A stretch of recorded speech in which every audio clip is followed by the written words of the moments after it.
So we create a website for a web design company that's looking for clients. So that the course just covers how to create that in WordPress, using a little bit of HTML, a little bit of PHP, a little bit of CSS, a little bit of Photoshop. This is Steve Atwell, and you're listening to Education Hackers. Today, I'm very pleased to have rob-cubbon on the show. Rob is an Amazon best-selling author, online teacher, graphic designer, and an all-around good guy who wants freedom for you and success for your business. Being your own boss is an incredibly liberating experience, but it can be challenging. Rob wants to help you experience the positive side of entrepreneurship, not the negative. His mission statement is to help and inspire people to build sustainable online businesses, earn passive income, and experience greater freedom and happiness in their lives. Rob, all I can say is that you are the kind of man I want to have as a good friend. I'm not sure if you're a religious man, but from the sounds of it, you're doing the work of a missionary, I think. Well, I wouldn't say I was a religious man, Steve, but I am spiritual, and I find that working to help other people is probably more profitable and better for you than working to make more money. Yeah, now you recently relocated from London, UK to Southeast Asia, specifically to Chiang Mai, Thailand. What made you decide to do that? Yeah, right. I'm actually back in London over the holiday period now, and I'm about to go back out to Southeast Asia in the next 2 weeks or so. So the reason for doing that was because I could work anywhere in the world that I wished to, and Thailand is a better option than London in the winter months. And there's all sorts of other reasons as well. Thailand is a beautiful country with beautiful people. They have the Buddhist faith over there, which makes for a very sort of relaxing, a very peaceful place. And there's lots of other internet entrepreneurs there. So there's a great sort of community.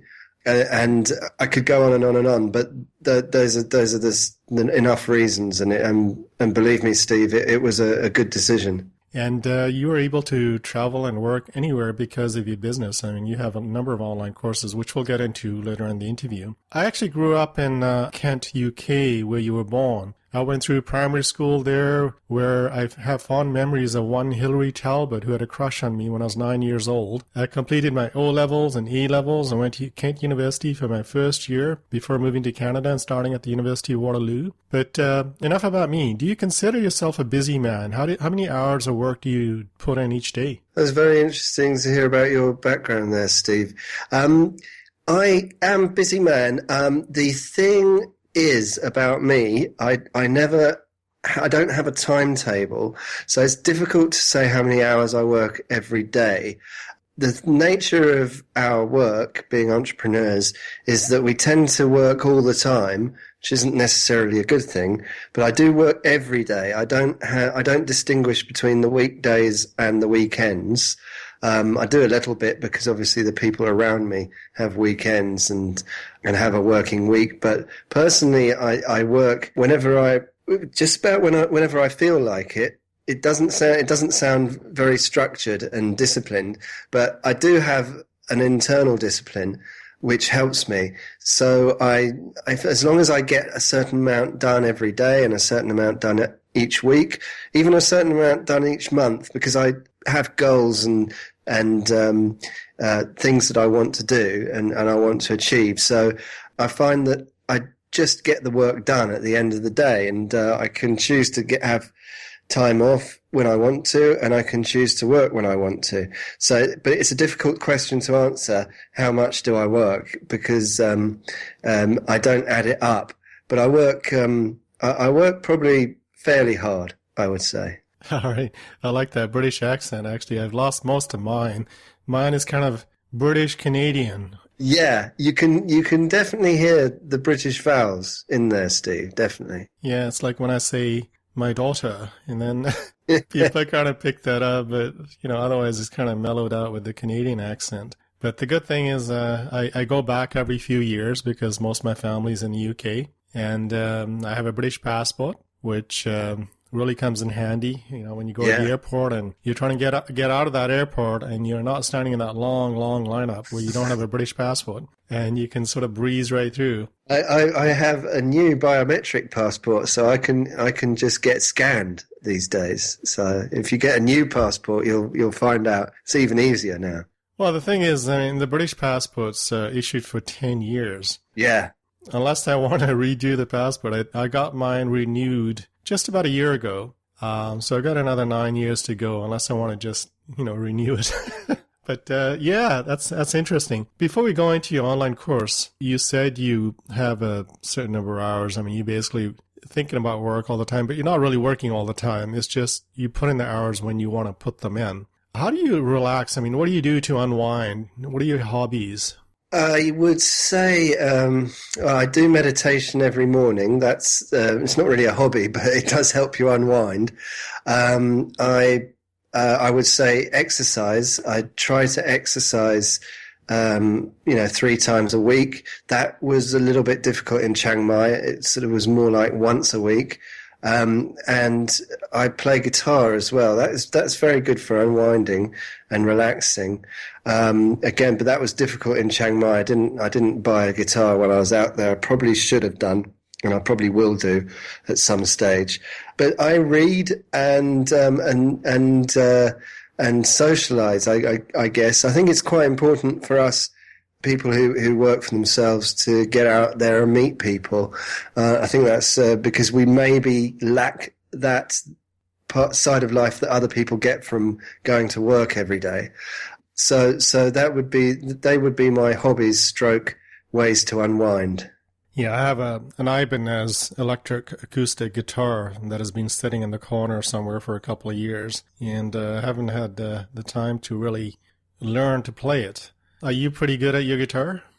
Well, I've been playing since I was 8, so by virtue of fact of years doing it, it's been a long time. I'm not that good, but you kind of reach you plateau out on a level that you're kind of happy with, and you don't want to push it any further. That's where I'm at. So it's kind of pleasurable. It's there in the corner, and I can belt out a song when nobody's listening.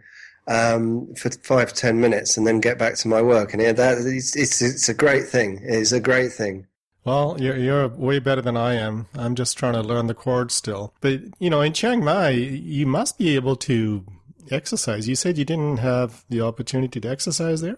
Oh, yeah, no, it was totally my fault, not Chiang Mai's fault. I did have a gym, and it's just my fault. I got too busy, and I kept on putting it off. And I'm afraid I only went every week, and instead of 3 times a week. It was just my fault, just pure laziness, I'm afraid. But I did do a little bit of yoga and Tai Chi exercise, sort of Qigong exercises. But it's something that I've got to work on next year. Trust me. Yeah, you have a picture on your Facebook showing what it looked like outside of your window in London and what it looked like outside of your window in Chiang Mai. Yeah, it's very relaxing, in Chiang Mai, looking at the greenery outside. Yeah. So that's great. I kind of envy you there. But we have a lot of greenery here in Vancouver in British Columbia, a lot of mountains. So I'm not too jealous.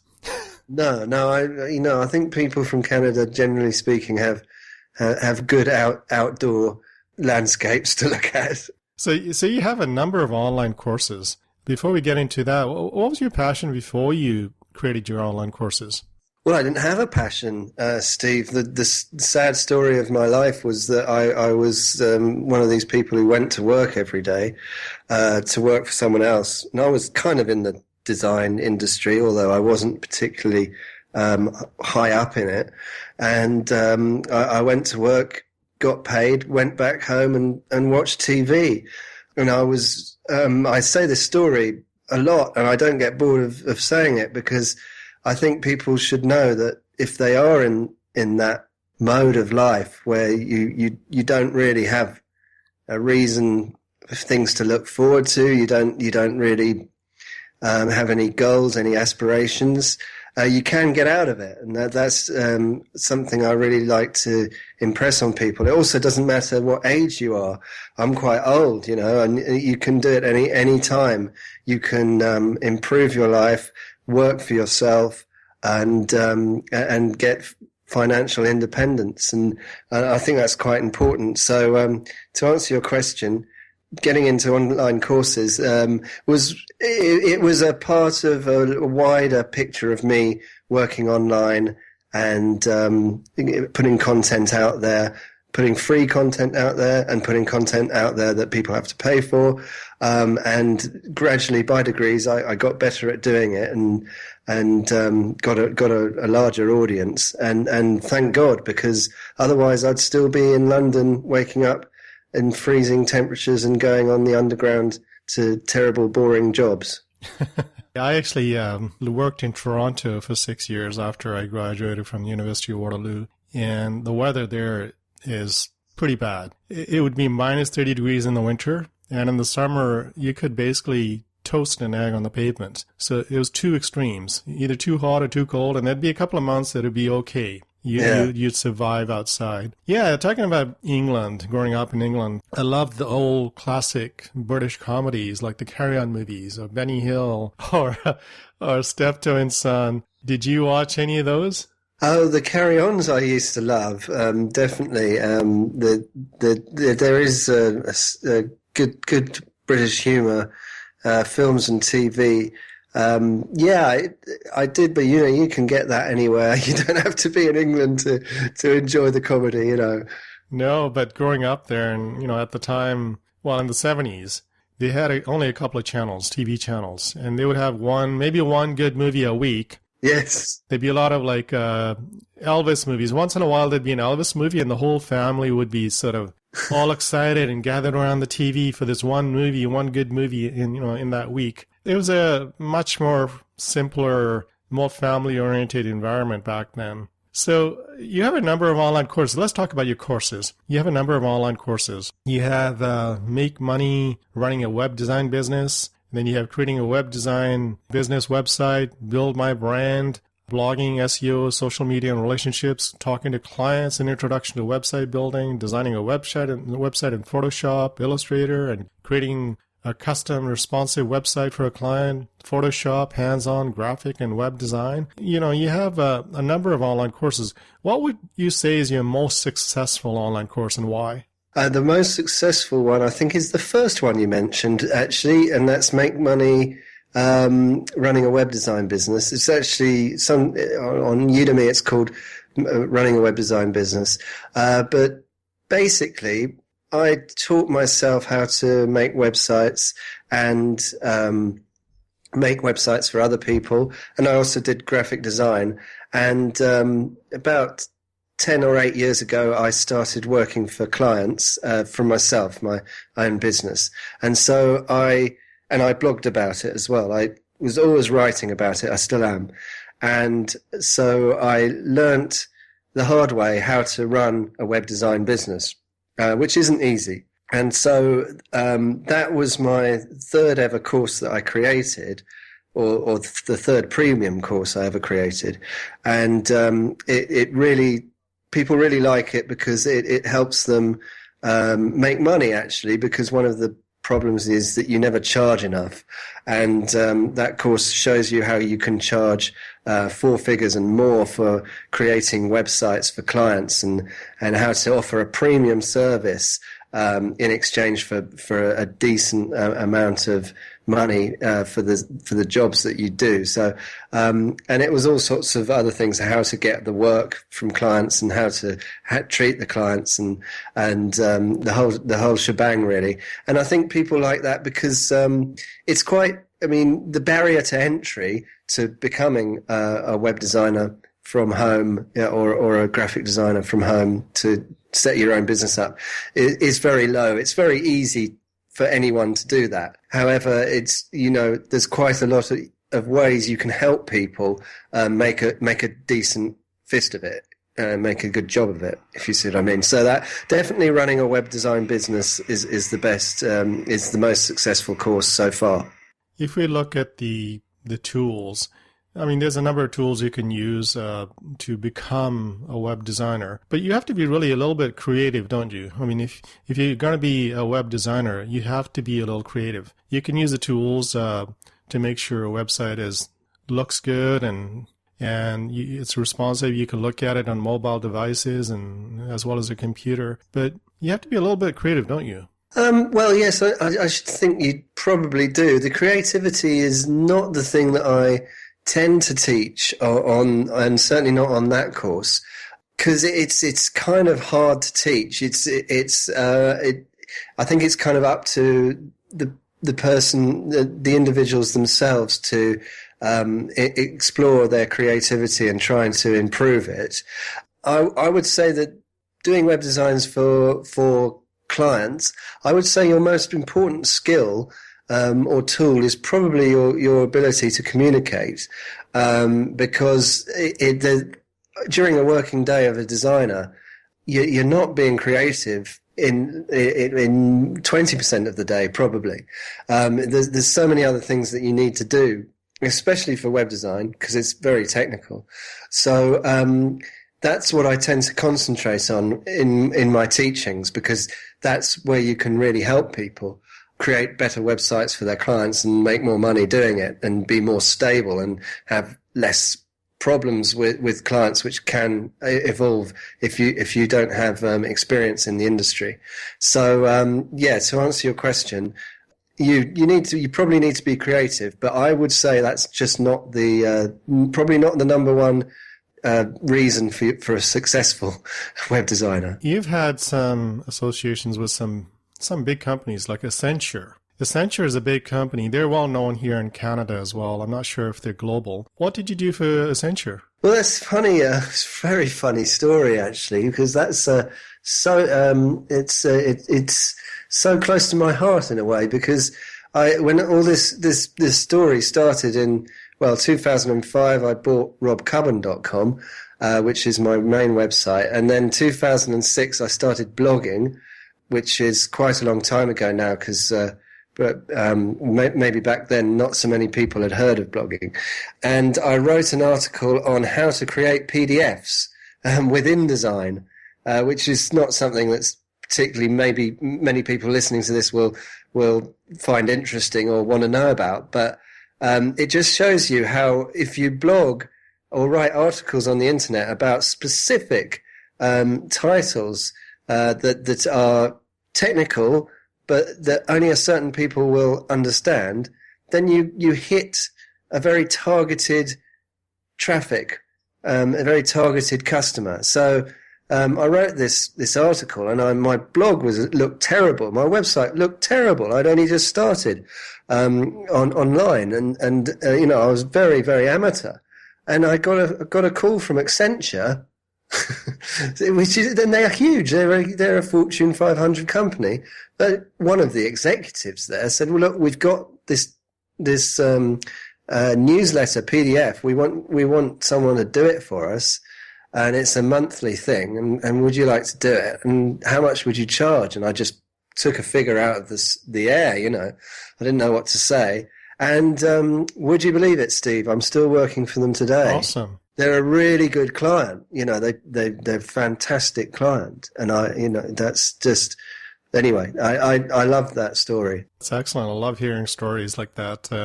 It's amazing if a client comes to you. That's a perfect scenario. Yeah. You want people coming to you rather than you having to do all the work. So that's awesome. In terms of these particular courses, how did you determine there was a need for these particular courses? Did you do some keyword research to see what people are looking for on search engines like Google? Like, how did you determine a need for these courses? No, again, my way of determining a need is through my website and through my blog. Because as I was saying, because I always write these articles, every so often one of these articles hits a home run, and lots of people comment and lots of people read it. It does well on Google. And therefore, I know that I've hit some sort of rich seam, a subject that people may be having a lot of trouble with, and maybe a lot of people are interested in this subject. And so over the years, I found that writing about running a web design business, that those articles did much better than other articles. And the other thing is, you get people emailing you. People just email you and say, what do you know about this? I want to know about this. Do you know anything about this? And you develop a knack for reading the intentions behind all these emails. I mean, it's not difficult. Sometimes, 3 people ask you the same question in 1 month, and you go, maybe I should make a course about that. It's all about blogging for me, Steve, because I always put out content, and I gauge which content does better than the rest. And that's really worked for me. So you look at your web stats and maybe comments people leave on your blog post. Yeah, exactly. If we take a look at some of the courses, I mean, if you take a look at the second one, because I'm more of a little bit of a techie here, let's take a look at creating a web design business website. Give us a bird's eye view of this course. What do you cover? Who's it for? And why should people be signing up for it? Yeah, well, that's one of 2 courses I've done, which is basically creating a website and a theme with WordPress, so that you can get the website looking and behaving exactly the way you want it to from scratch with WordPress. And actually, I use the Genesis theme framework and a sample child theme, which is free. Genesis is $60. And to achieve that, and I actually create a fully functioning live website which exists online, and it's for the website is for a fictitious web design company. So we create a website for a web design company that's looking for clients. So that the course just covers how to create that in WordPress.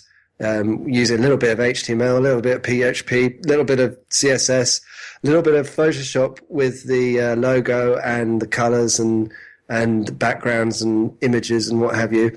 And it's quite, the website at the end of the day is looks pretty good, and it's quite complicated. It's got a front page with a Java slider, an image slider on it, featured images, and a blog, and all sorts of good stuff. So that's what that course does. Yeah, I use Genesis myself. It's a great framework. It's if you ever want to use WordPress, don't just use one of those free themes, because eventually what will happen is WordPress gets updated, that theme gets out of date, and even if they maintain it, it may not be compatible at some point. And your code gets changed every time you change that theme. With the framework, the underlying code doesn't really change. So that keeps Google happy as well. I mean, I use Genesis, and I also used Dynamic Child Theme. I don't believe you just said that, Steve, because that's everyone's asking me about that, and guess what? I'm going to make a course about that. I haven't used it yet, no, but I know what it can do. It's extremely powerful, and it also is very sort of WYSIWYG, and you don't have to get your hands dirty with code when using it. So I think Genesis, together with that, with Dynamic, is a real powerful way that people can get into web designing and comparatively easily. And the amount of people who've suggested that or talked to me about that is unbelievable. And that's an example of what I'm talking about.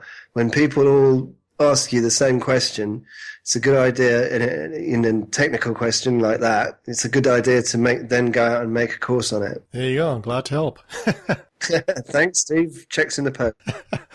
So, yeah, I love that combination. Dynamic makes it so simple to modify core settings without touching the theme files. So you can change the CSS, fonts, colors, all that without touching any of the theme files, which is great. Yeah, no, fantastic. I love the look of it. I can't wait to get started. You also mentioned creating a design for your website in maybe Photoshop or something, or some other graphics program, so that you can you can look at it or show it to somebody else if you're creating a website for somebody else. And that way you get approval for the design before you actually start building the website. And that's a great idea. You use something called MAMP, which is a Mac Apache MySQL PHP combination, which lets you basically build your website locally on your Mac computer. You can do the same sort of thing on Windows and Linux. It's called LAMP, Linux Apache MySQL PHP. So you can build your website locally. Yeah, and XAMPP as well. XAMPP is meant to be good on Windows as well. But I actually use MAMP, of course. Yeah, because you're a Mac user like I am. Yeah. So yeah, that's a great idea because you can build your website, test it out, and then upload it. But are you creating the MySQL database at that time when you upload? Yeah, you've got a choice there. You can either it depends what you're doing. If you're just creating a theme on your computer, and you're not really bothered about the content of the website, you're just getting it to look and function how you want, then once you've finished, it's probably better just to upload that theme on a new WordPress install on a remote server, a host, a normal web host, and there's your website. However, you can also, and I haven't done this yet, but it looks pretty easy. There's no reason why you can't. You could build a huge, great website on your own machine with a database that's chocker full of info of all different types and varieties, and then you can just upload the database and just move WordPress in the same way as you'd move WordPress from one server to another. You'd copy the database and copy the files, and just and that's more or less how you move a WordPress site. So you can do that as well. So yeah, there's I'm glad you mentioned that as well about creating them in Photoshop first, because I just found all these tricks through working from clients. I found that if I show them a Photoshop document, it's just a JPEG really. I showed them that first, and they say, "Oh, that's okay. Yeah, do that." And then I created the website. It means that you don't get brief creep, and you know it's all very faster for you, the web designer, easier job for you, and also the client has all the information at his fingertips. So these little tricks, like using MAMP and showing them the JPEGs first, they all came out of my experience running a web design business, and that's why I go on to teach them these tricks in the courses. Yeah, that's great. That's kind of on the business side of things, because you want to keep the client happy. You don't want to just start working on something and then the client comes and sees what you're doing and says, "Oh, I want to change all this. It should be, it should look like this." You don't want to do that halfway through building a website. And that just creates extra work for you, more time, and you don't want to do that. Exactly. You have a number of things that you cover in this course. I mean, you go into a lot of the detailed stuff of creating the website, like the headers, for example. That's one of the big things, people creating headers and menus for their website. What's your take on drop-down menus? I'm not a big fan of drop-down menus. I like that one click and, it takes you somewhere. Yeah, I know what you mean. I would say I wouldn't say that I'm against drop-downs. What I am against is an over-convoluted menu structure. Like, more than 7 or 8 main links in a menu is far too many. I think that's the mistake that a lot of newbie web designers and new online business people make. They tend to chuck everything in the menu. But really, I just show people how to do it, show them how to do the drop downs in Genesis, which, by the way, I mean, I used to code, I used to do drop downs in HTML myself and CSS, and I tell you, that ain't half a job.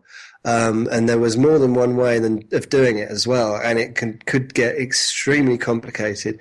And along came Genesis and WordPress, to be fair, and created these WYSIWYG menus that you can create, and it's just a joy. They need very little customizing. And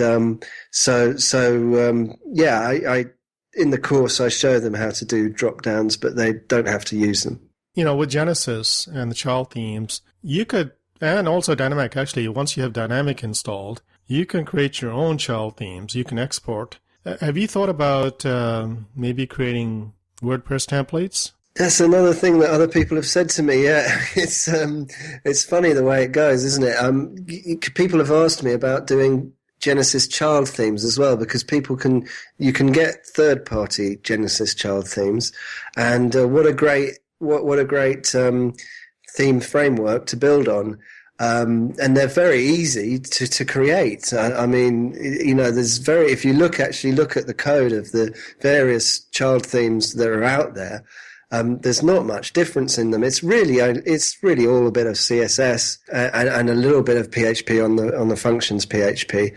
And yes, it's a great idea, Steve. Again, it's just something that I need to think about and get round to when there are enough minutes in the day, as they say. Well, since you're in Chiang Mai, maybe you can outsource and get somebody to do that for you. Yes, that's another great idea as well. You were using VidaHost in the UK. Are you still using VidaHost? I mean, I use Namecheap to register domain names and Bluehost to host the website content. I am still using them in the UK.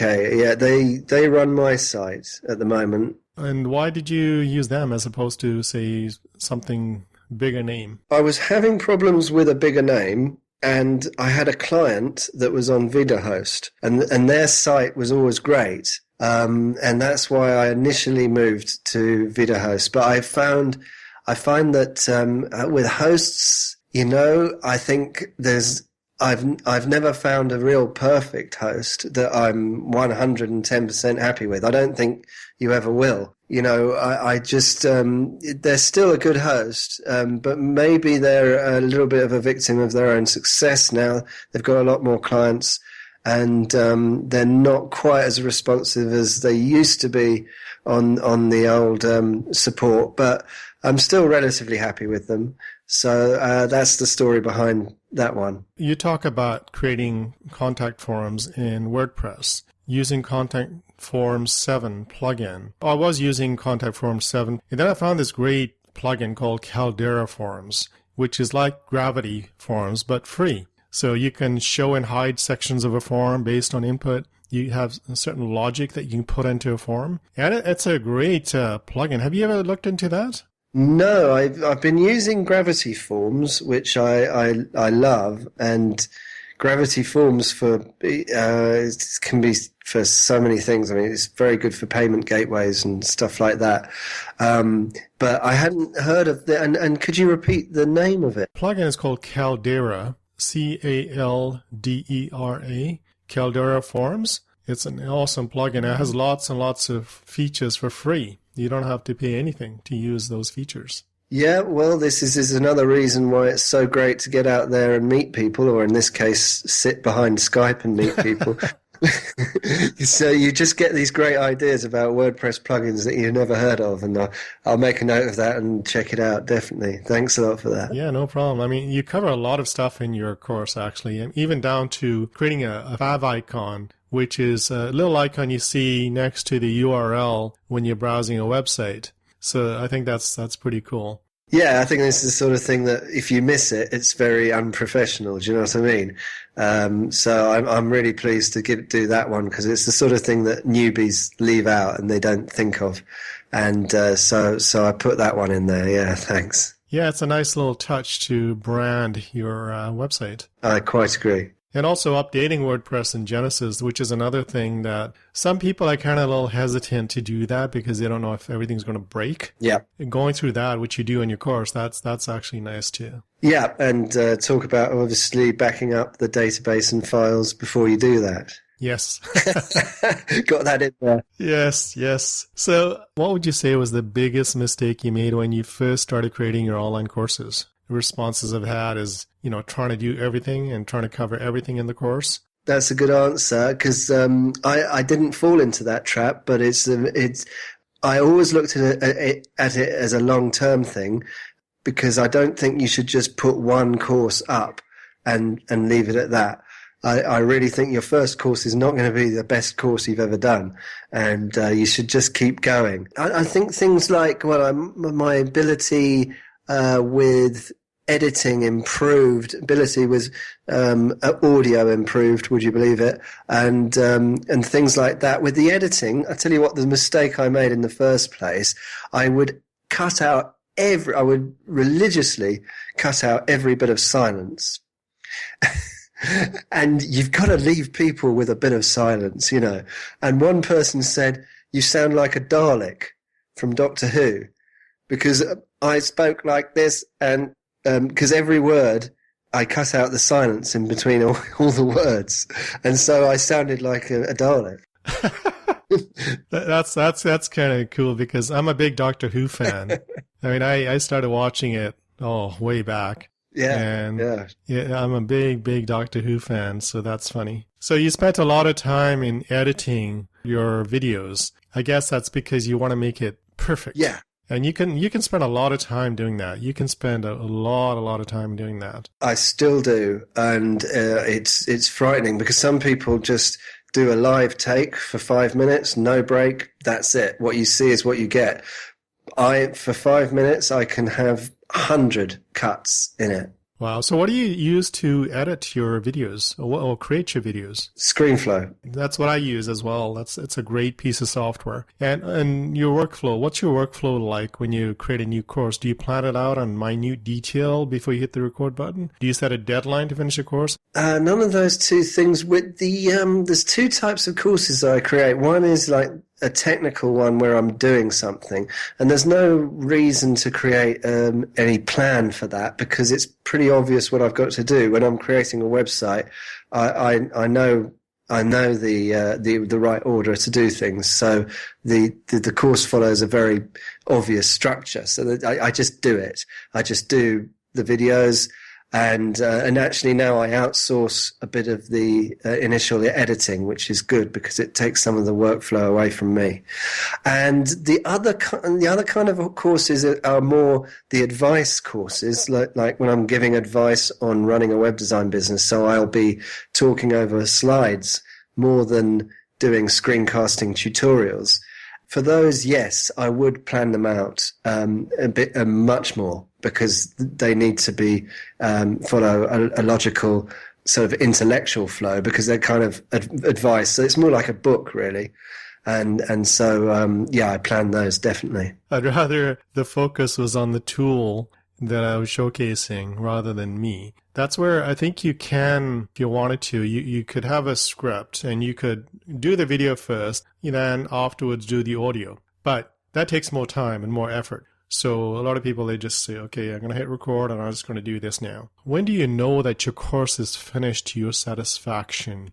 Once I'm happy with all the videos, then I don't really look at them again.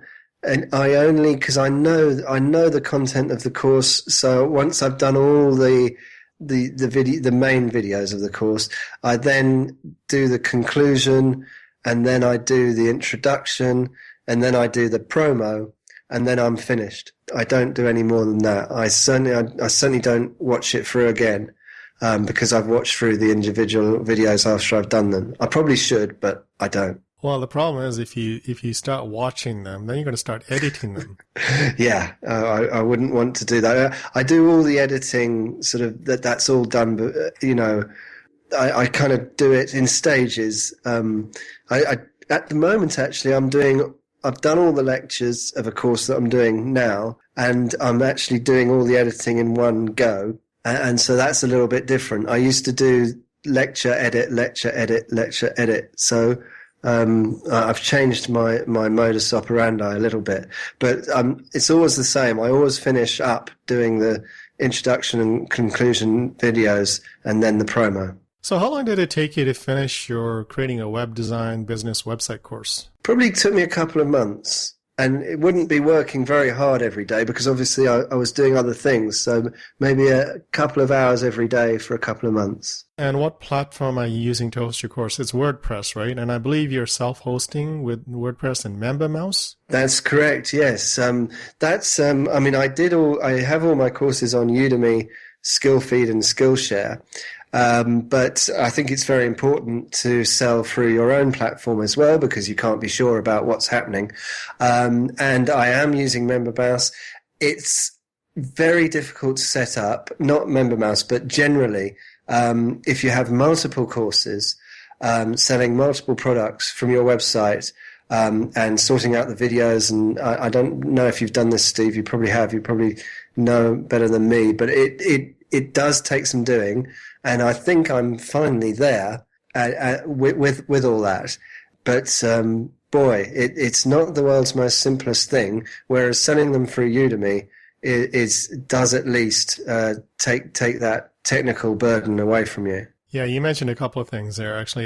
MemberMouse, I looked at MemberMouse, and it has lots of features. And you pay a monthly subscription. I think it's about $20 you start out with per month. They have a lot of features, but I'm not sure how simple it is to drip feed a content or add the actual content and make it available only to certain people. Yeah. If you wanted to, say you have to have this prerequisite and you should have this course first before you do this course and stuff like that, which I think is very useful. And also Skillshare and Udemy. I mean, I heard lots of things about Udemy, and their pricing model is kind of interesting. If you bring in a student, you get a lot more money. But if they bring in a student, you get a lot less money. Yeah. So that's an interesting pricing model. Whereas, say, with Apple or some other platform where you create an ebook or Amazon, there's a fixed amount of money that you get based on the pricing of maybe the book or app or whatever it is. But with Udemy,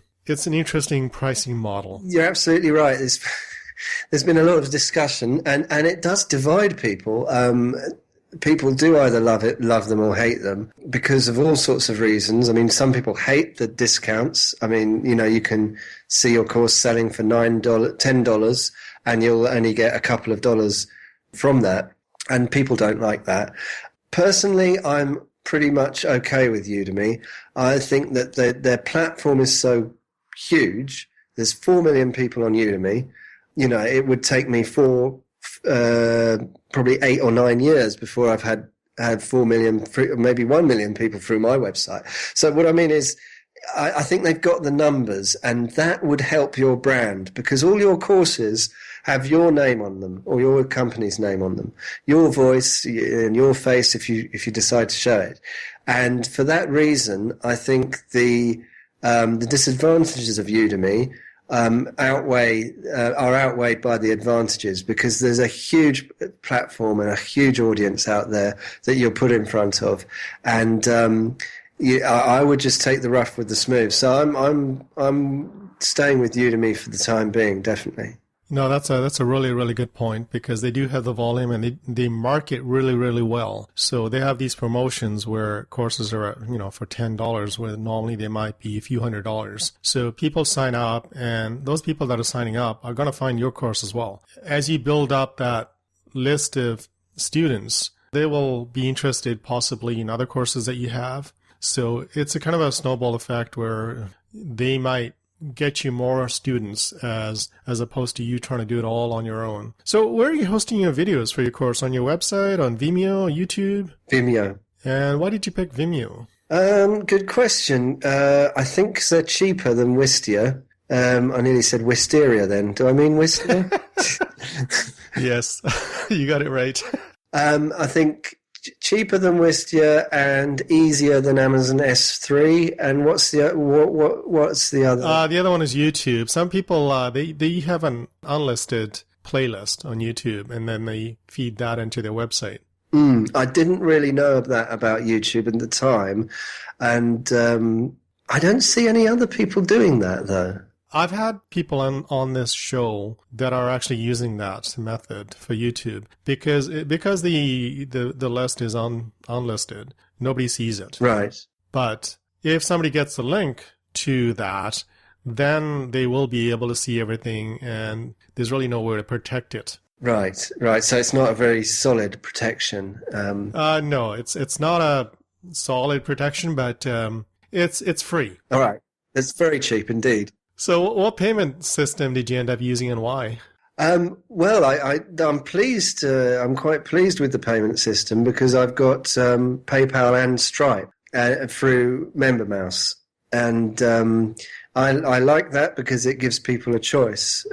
Some people don't use PayPal and want to use their credit card. So that's why I've gone for, and Stripe. I was advised to go through Stripe, as it seems to be quite a solid platform. It's funny you mentioned Stripe because it's a great platform. I mean, within 2 minutes, you can go to stripe.com and set up an account. But it's more geared towards, I would say, the techies, because with PayPal, you just got a bit of code and you pop it onto your website and you're done. With Stripe, you do need an SSL certificate on your website. Yeah. So if you don't know how to set up an SSL certificate, that's an extra step. Yeah. But it will integrate with some nice plugins like MemberMouse. So you just put in the special parameters that it needs, and then you're ready to go. But the SSL certificate side of things, you do need an SSL certificate, but by default it doesn't. It's a great platform. It's an excellent platform. And a lot of people don't like PayPal for various reasons, whatever reasons.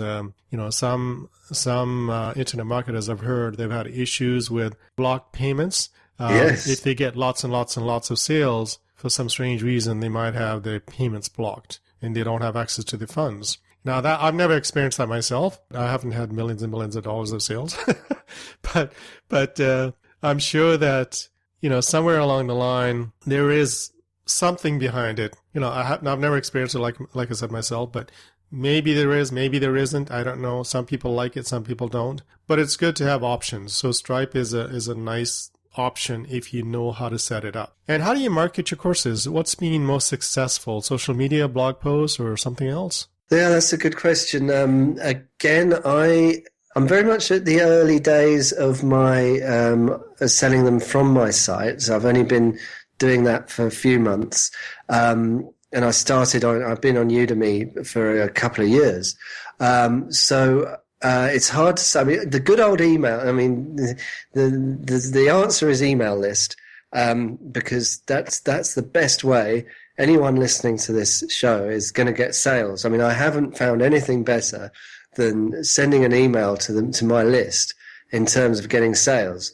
But that's a short answer. The longer answer would be a combination of things, including social media, getting stuff out there, getting free content out there, luring people from the free content to your paid content, and just there's, I could talk for 10 hours about that process, because it's this fundamental process of internet and online promotion and marketing. So we won't go down that track, but and I just read Jeff Walker Launch. I don't know if you've read that, and he talks about a pre-launch drip schedule of 3 very longish, good quality videos, and you take people through that funnel, and you introduce your product towards the end of the 3rd video. And then you introduce a bit of scarcity. Say it's only open for the next 2 weeks.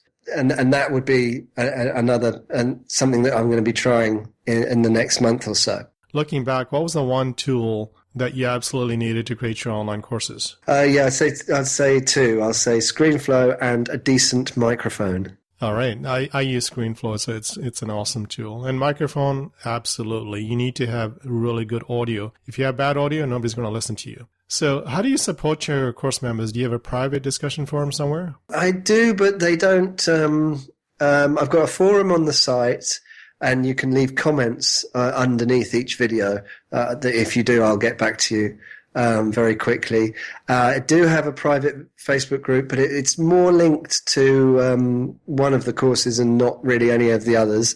I know that sounds strange, but that's the way it is. And students can contact me through Udemy as well. So I get back to every question I'm asked. So Rob, take a few minutes and offer your best, most practical advice to anyone thinking of creating their first online course or training. Right. Okay. Well, if it's your first online course and training, then congratulations, because you've decided to do something very brave, and that's to sell your expertise to people. And the good news is that people will pay you for your expertise. And I really, truly believe that anyone who wants to do this can be successful at it. I would say the number one bit of advice I'd give them would be just to proceed consistently. Don't lock yourself away and stress out about your first product. I would be open, talk to everyone you know about the first product you're creating, online and off, in Facebook groups, everywhere. Just say, I'm thinking about creating a course about this. What do you think?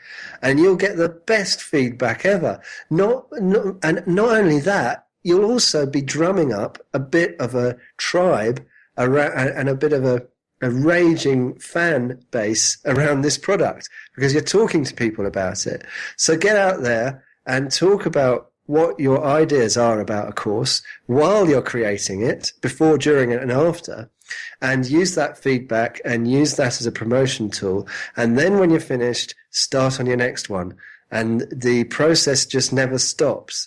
And that would be my one bit of advice. Well, Rob, we have come to the end of the show. I would love to keep talking with you, and I know you have a ton of things you can teach us all. Thank you so much for being on the show and sharing your valuable insights and advice. It has been a real pleasure speaking with you. Where can people reach you online? The best place to reach me is, my name is rob-cubbon. That's CUBBON, and it's rob-cubbon.com. So if you Google Rob Cubbon, you'll find me pretty easily. If you enjoyed this episode, just subscribe to the podcast and future episodes will be downloaded automatically for you. Check out the show notes at educationhackers.com to get links to resources we talked about in this episode. See you next time.